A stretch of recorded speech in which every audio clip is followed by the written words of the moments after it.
There are certain movies that you always remember where you were when they first watched it. And House of Seven Corpses is one of those. I lived in this haunted house. Swear to God, haunted house. No ghost hunters bullshit. I lived in a house with ghosts. And I used to watch horror movies, which is probably not the best thing when you're like 10 years old, surrounded by ghosts in your own goddamn house. And I remember this was on like one of those crazy like Saturday night, like, Fright Fest, horror movie host things that I should have been watching anyway, but my mom paid no attention to what I watched. I was thinking about it the other day. First record I ever bought, Kiss Alive 2. And I went home and I played that album to death. My mom listened to it. And now I look at the lyrics to stuff like Love Gun and I'm like, Mom, how the hell could you let me listen to stuff like you pulled the trigger on my Love Gun when I was 7 years old? That is just sick and wrong. Parents, pay attention to what your kids watch and listen to, but let them do it anyway because then they grow up normal like me.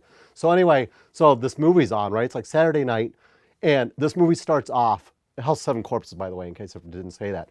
So anyway, movie starts off with like all these different people dying in this house. All these 7 people died, thusly the 7 corpses of the title. And they're showing them like, one person drowned into the bathtub and one gets whacked with like this giant piece of furniture or something that cracks their skull open. And one falls over the side to their death, over this railing and stuff. And it like freeze frames to their, screaming faces or their bloody heads or whatever.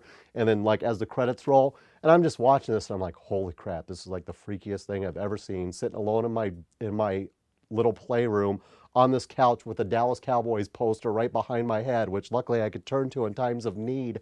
But this movie, it's freaking the crap out of me, and all of a sudden I start hearing this scratching right while this movie's going on. I hear this scratching on the floor, and I'm like, holy crap, the 7 corpses are coming to get me. I'm 10 years old. I'm going to die. I'm going to die.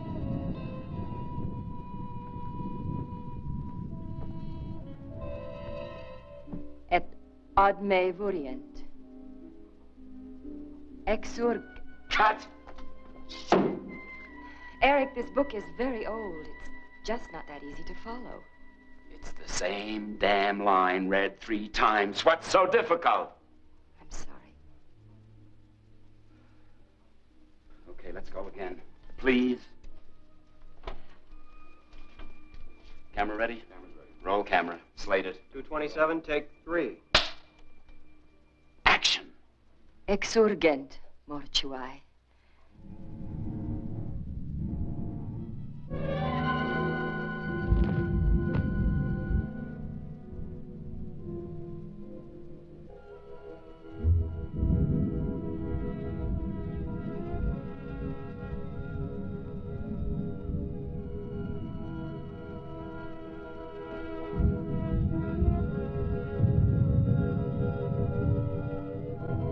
Exurgent mortuae.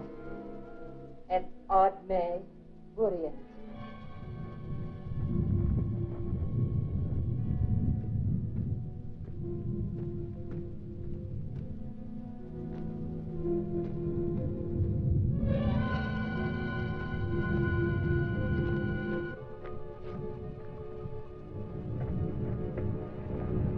Exurgent mortuae.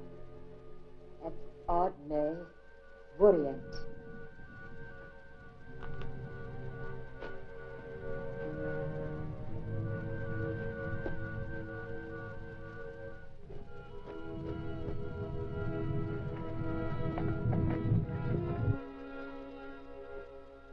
Cafe, casita, non cafela, in publia filii, omnibus suis.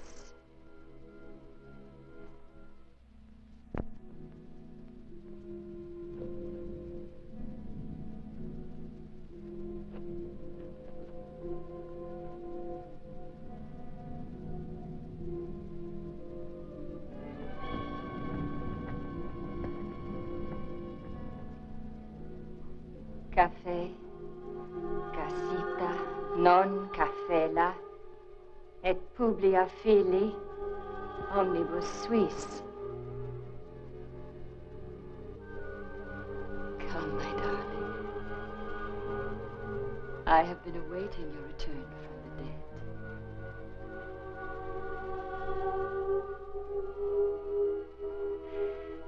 You see, my sister? You see the power?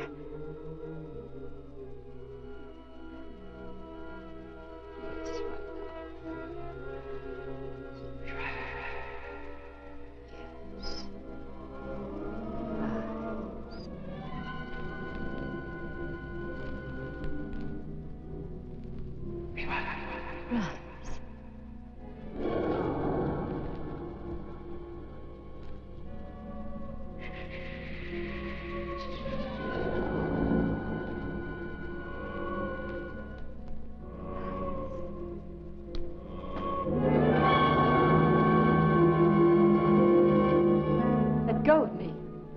I command you.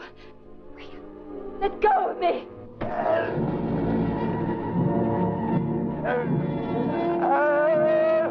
Angela. Angela, help me. Angela, help me. Maria!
Turned out it was my dog who was trapped under the bed. It was this giant St. Bernard, and it was making these horrible scratching noises like something in its own coffin. So I remember that forever. So I always remembered this movie, and I've always loved this movie. John Carradine, one of John Carradine's finer kind of post-drinking problem performances, where he plays like the usual guy from the Friday the 13th movies that's like, you're all doomed, you're all gonna die, because that's all he does in the movie. They're filming this like satanic epic in this house with John Ireland, who supposedly had this giant penis. That's just the rumor going around. I can't substantiate it, but like anytime you read like celebrity trivia crap, they always talk about how big this guy's dick was. But anyway, John Carradine always shows up in this house where they're making this satanic epic. He's like the caretaker, and he's always like, you shouldn't film this here. When you mess with evil forces, evil things happen and things get raised from the dead and blah, blah, blah. And sure enough, they do. A really bad looking stuffed cat gets cut in half. Some zombies show up and they kill some people, but it's only like 2 zombies and it's not cool zombies. So don't get excited, zombie fans. You do not want to watch this for the zombie parts, because except for when they're actually crawling out of the grave and there's like secret catacombs under the house and John Carradine's running around half drunk the entire time and everybody's bitching about how this movie director is a tyrant like they all are, you know, and he's like, take off all that rouge, you look like a whore and crap like that, you know. And it's, even though they're making the satanic epic with boobs and stuff like that, so she should look like a whore, but that's beside the point. Makes, you know, it's one of those movies. And this is the other thing that's great about this movie. Anytime I need to fall asleep, I pop this movie in, because I swear to God, it took me like 4 nights to finish this damn thing, because it's really slow, but it's awesome slow. You know what I mean? Like you watch like 15, 20 minutes at a time, and then you fall asleep, and then you have really cool dreams about John Carradine sitting next to you drinking and like being like, don't drink that, you're all doomed. So now you can buy it. And that's the other thing that I really miss, is back in the day, now it's so easy. You people got it so goddamn easy, it's not even funny. Like I would have to sit for months and months and months waiting for something this cool to show up on TV. Now you can just like Netflix it. Oh, I'm going to Netflix House of 7 Corpses. It just does not have the same thing, especially when you're not living in a haunted house, when you're 10 years old with your dog scratched on the floor scaring the shit out of you.